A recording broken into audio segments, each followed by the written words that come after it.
Donald Trump is continuing his presidential campaign of attacking absolutely everyone, even if things don't make sense. Now, Iran is becoming a target of that as well. President Donald Trump recently claimed that Iran was not living up to the spirit of the nuclear deal that was signed in 2015 with then President Barack Obama.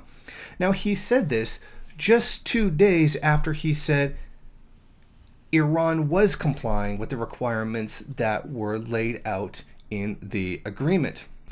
Iran signed the agreement formally, titled the Joint Comprehensive Plan of Action 2015, along with the United States and members of the United Nations Security Council. This was basically to avoid, or a promise not to build any nuclear weapons in exchange for removal of economic sanctions and other sabotage efforts against the country. In other words, we don't want you to have nuclear weapons. That's it. Here we are. We're going to harm you until you agree not to. In other words, very much the same as that they did to the DPRK. However, the DPRK did not concede and continued to build nuclear weapons regardless. Now, Trump didn't give any actual details of what it is that Iran is supposedly doing that's violating the spirit of the agreement. In other words, he hasn't said what the problem is. He just says, oh, they're not following the spirit. What does that mean? Are they developing something that they agreed not to?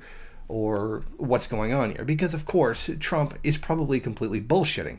And he's just looking for a reason to ramp up imperialist aggression while having run on the opposite idea.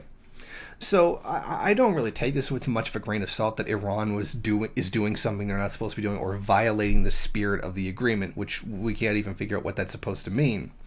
All of this is really just an attempt to try to prevent Iran from having nuclear weapons, which would certainly be a great deterrent against invasion by the United States. Of course, we've all seen the map where all the military bases were completely surrounding Iran, and then claim that Iran is the aggressor kind of situation. Of course, Iran should develop nuclear weapons, at least one, to stand as a deterrent against invasion by the United States.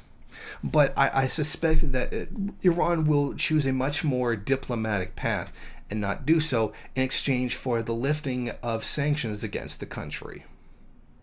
Thank you for watching. If you like this program, then please head over to my Patreon page and set up a monthly donation.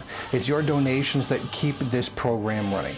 Also, if you would like, please rate, comment, subscribe, and share in various social media.